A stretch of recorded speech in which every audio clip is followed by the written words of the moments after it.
لا تطلق لسانك ولا قلمك ولا جهازك الذي تحمله بين يديك في أعراض الناس اتهاما.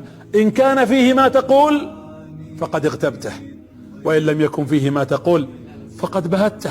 وكلا الأمرين خطيرين. الغيبة، النبي في الحديث أنس البخاري لما عرج به إلى السماء يقول اطلعت على أهل النار فوجدت أناسا لهم أظفار من نحاس يخمشون وجوههم وصدورهم، قلت من هؤلاء يا جبريل؟ قال أولئك الذين يأكلون لحوم الناس ويقعون في أعراضهم.